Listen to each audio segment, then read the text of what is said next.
11절 악인들은 풀같이 자라고 악을 행하는 자들은 다 흥왕할지라도 영원히 멸망하리이다. 13절 이는 여호와의 집에 심겼으며 우리 하나님의 뜰 안에서 번성하리로다. 이 시간 우리가 시편 92편의 말씀을 우리가 함께 살펴볼 수 있기를 원합니다. 이 시편 92편에 이 성경의 이제 앞에 소제목을 보면은 안식일의 찬송시라고 나옵니다. 하지만 이 찬송이 꼭 안식일을 위하여서 지어졌다라기를 보다는 우리가 하나님 안에 거하는 자들이 누릴 수 있는 그런 기쁨을 우리가 이제 나누고자 하는 그런 이제 찬양시라고 우리가 보면은 될 것 같습니다. 우리의 이제 시는 5가지의 연으로 이제 구성이 되어져 있는데요. 먼저 이제 1절부터 3절까지는 이런 내용으로 기록됩니다. 지존자여 십현금과 비파와 수금으로 여호와께 감사하며 주의 이름을 찬양하고, 이 얘기는 우리가 악기들을 동원해서 하나님께 감사하고 하나님을 찬양하자라고 이야기를 합니다. 무엇을 찬양하는가? 그것이 이제 1절부터 3절까지 나와 있는데요.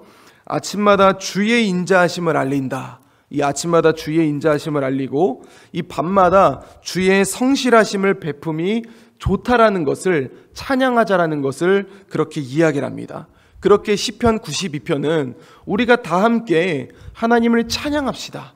우리 아침마다 주의 인자하심을, 밤마다 주의 성실하심을 베푼다는 것을 우리가 기억하며 하나님께 감사하고 찬양을 돌립시다 라고 하면서 이 시를 시작하게 됩니다. 그러면서 이 연이 시작되는데요. 우리가 어떤 하나님을 찬양할 것인가? 이제 이 연의 내용이 이렇습니다. 여호와여 주께서 행하신 일로 나를 기쁘게 하셨으니, 4절과 5절의 내용인데 주께서 행하신 일이 나를 기쁘게 합니다.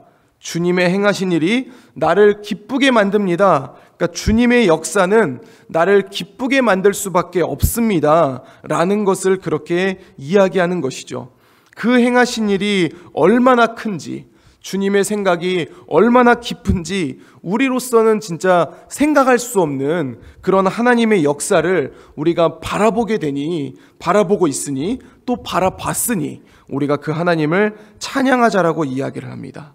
이제 3년은 이제 4절과 5절 그리고 10절과 11절은 비슷한 내용이지만 이제 6절부터 9절과 그리고 12절부터 15절은 조금 내용이 다른데요. 6절부터 9절은 어떤 걸 얘기하냐면 악인들의 결과를 얘기해 줍니다. 그래서 6절부터 9절을 보면은요, 어리석은 자도 알지 못하며 무지한 자도 이를 깨닫지 못한다. 악인들은 풀같이 자라고 흥왕할 수 있지 모르겠지만 그들은 영원히 망하게 된다 라는 것을 얘기를 하면서 9절에 보면 여호와여 주의 원수들은 패망할 수밖에 없습니다. 왜냐하면 하나님이 그렇게 하시기 때문에 그 원수들은 패망할 수밖에 없습니다 라는 것을 얘기합니다. 그리고 이제 사연이죠. 사연이 10절과 11절인데 이것은 주의 행하심을 기쁘다라는 게 이제 앞의 내용이었다면 10절과 11절은 주께서 나에게 승리를 주심이 나에게 기쁨이 됩니다라는 겁니다.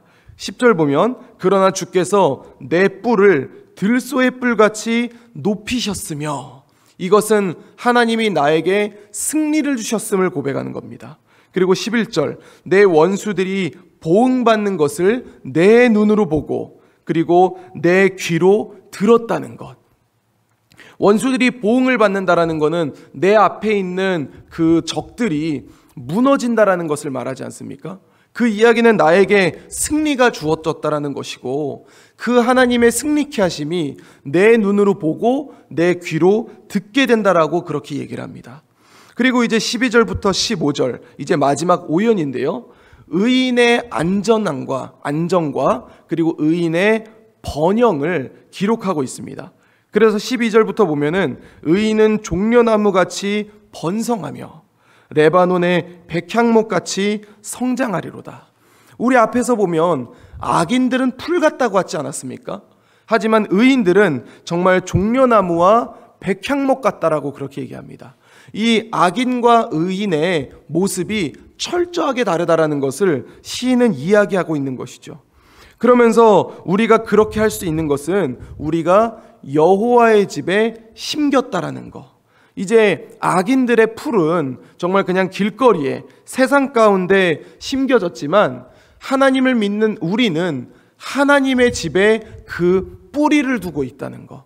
우리의 정체성이 여호와의 집에 있다라는 것을 얘기를 하면서 그래서 우리는 정말 번성할 수밖에 없고 성장할 수밖에 없다라는 것을 시인이 이야기합니다.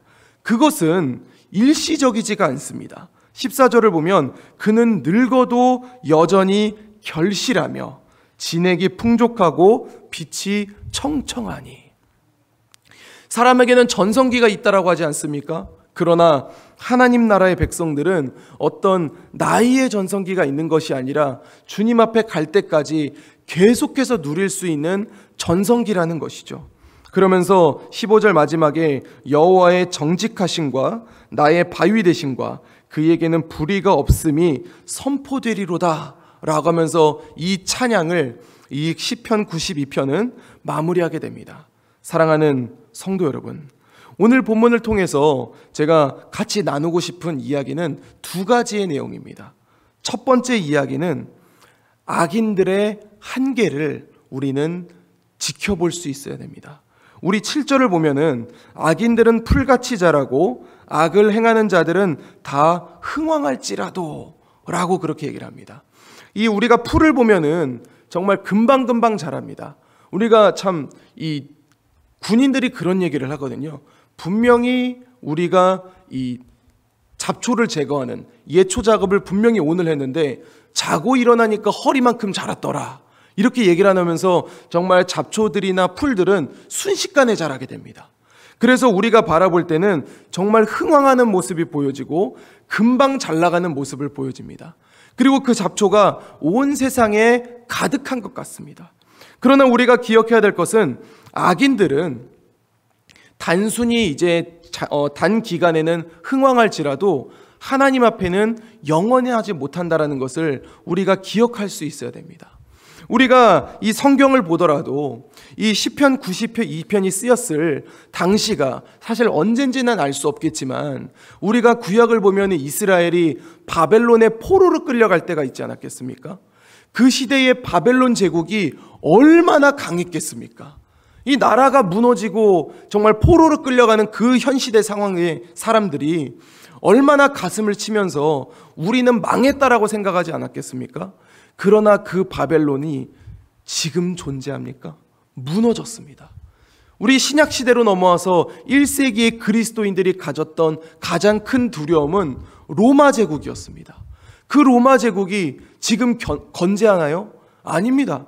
로마 제국 무너졌습니다. 또 우리가 참 우리나라를 바라보면 일제치하 속에 있을 때 일제치하가 언제 무너질 줄 알았겠습니까?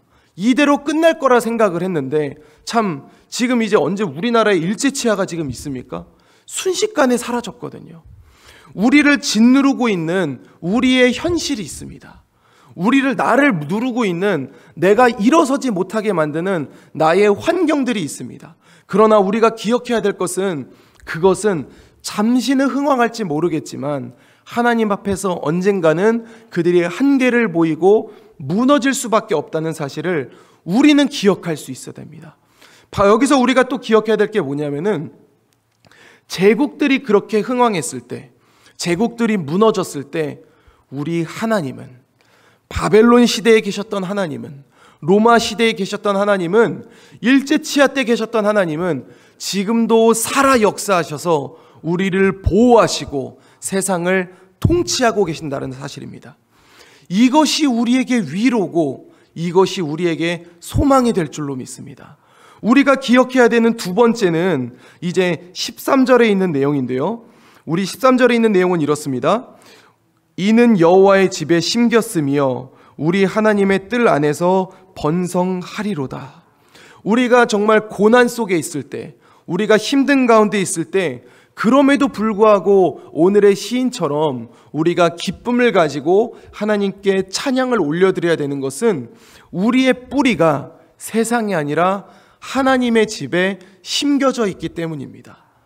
때로는 우리 가운데 가정의 어려움이 있을 수 있습니다. 때로는 내 개인적인 어려움이 있을 수 있습니다. 직장에서의 어려움이 있을 수 있고 사회에서의 어려움이 있을 수 있습니다. 그러나 그 어려움이 있다 하더라도 우리가 오늘 하나님을 기뻐할 수 있는 것은, 오늘은 우리가 하나님 앞에 찬양 올려드릴 수 있는 것은, 내가 살고 있는 이 육체가 지금은 세상 가운데 있지만 나의 영혼은, 나의 뿌리는 하나님 나라에 있기 때문에 우리는 하나님께 찬양을 올려드릴 수 있다는 것입니다. 이제 오늘 하루가 시작됩니다. 또 오늘 하루 우리가 또 연휴의 마지막 날을 보내게 되지 않습니까?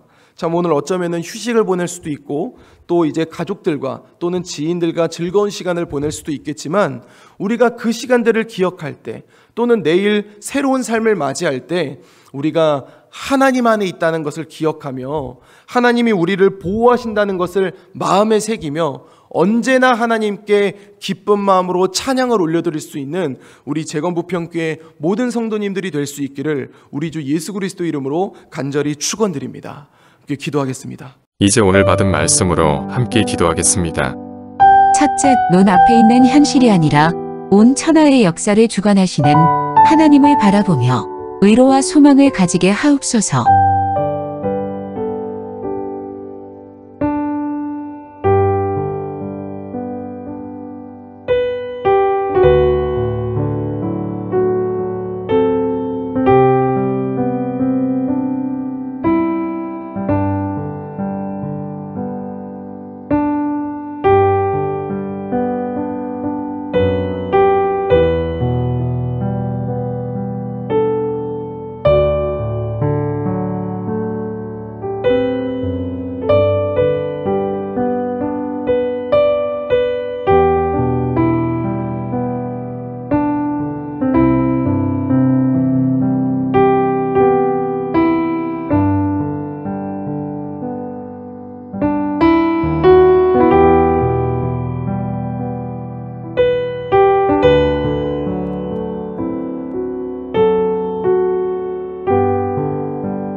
둘째, 부족한 나를 여호와의 집에 심겨주신 사실을 기억하며 기쁨으로 하나님을 찬양하게 하옵소서.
이제 오늘의 기도 제목을 가지고 합심하여 기도하도록 하겠습니다. 첫 번째, 하나님, 오늘 하루의 삶이 기쁨으로 충만하게 하시되 하나님의 행하신 일들로 인해 기쁨이 충만해지게 하소서.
두 번째, 하나님, 악인의 흥왕을 기뻐하지 않게 하시고 잠잠히 기다리며 하나님이 주신 은혜를 바라보게 하소서.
세 번째, 하나님, 정직하신 하나님 안에서 번성과 결실과 풍성을 경험하는 삶이 되게 하소서.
이제 개인의 기도 제목을 가지고 하나님 앞에 기도하시기 바랍니다.